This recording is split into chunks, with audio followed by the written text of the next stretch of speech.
बेटा या कातिल। यह कहानी एक मध्यम वर्गीय परिवार की है जहां विश्वास, प्यार और बलिदान की नींव पर बना एक घर धीरे धीरे शक, रहस्य और हत्या के दलदल में फंस जाता है।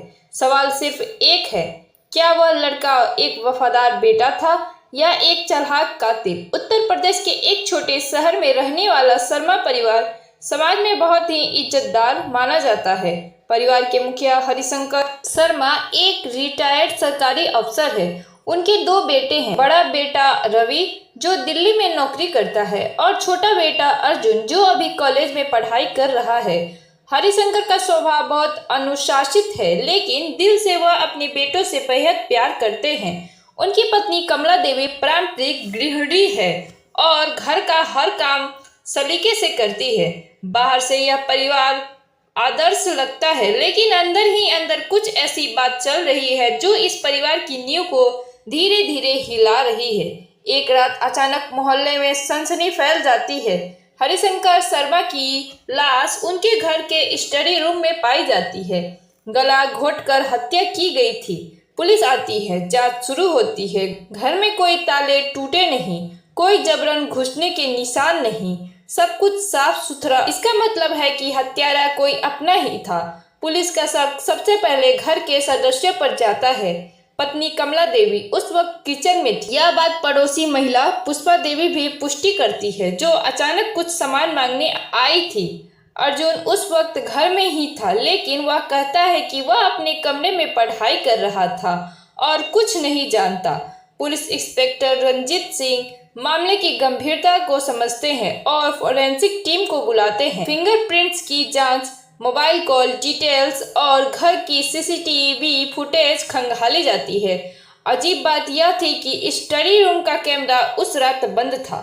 धीरे धीरे अर्जुन पर शक गहराने लगता है। घर के नौकर रामू ने बताया कि कुछ दिनों से अर्जुन और उनके पिता में बहस हो रही थी, खासकर पैसों के लेकर। एक दिन अर्जुन ने गुस्से में कहा था, आपको लगता है मैं कुछ नहीं कर सकता, लेकिन एक दिन सब बदल दूंगा।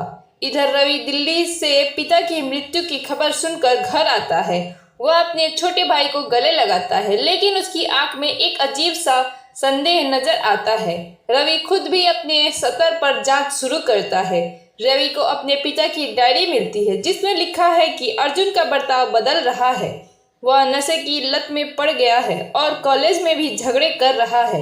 एक बार तो कॉलेज से सस्पेंड होने की नौबत आ गई थी। रवि को अर्जुन के कमरे से कुछ संदिग्ध चीजें मिलती है, जैसे कि नशे की गोलियां, एक ब्लैक ग्लव्स का जोड़ा और एक जलाया हुआ कागज जिस पर कुछ फाइनेंशियल ट्रांजैक्शन लिखे थे। इंस्पेक्टर रंजीत को भी रिपोर्ट मिलती है कि स्टडी रूम की लाइट बंद करने का समय अर्जुन के मोबाइल में लॉक स्क्रीन के टाइम से मैच करता है। जब अर्जुन से सख्ती से पूछताछ होती है तो वह टूट जाता है और कहता है, मैंने नहीं मारा पापा को, मैं बस उनसे नाराज था। जब सभी सुराग अर्जुन की ओर इशारा कर रहे थे, तभी एक नया ट्विस्ट आता है। फोरेंसिक टीम बताती है कि जिस दस्ताने से गला घोटा गया उस पर किसी और के फिंगरप्रिंट्स हैं, रवि के। यह सुनकर सब चौंक जाते हैं।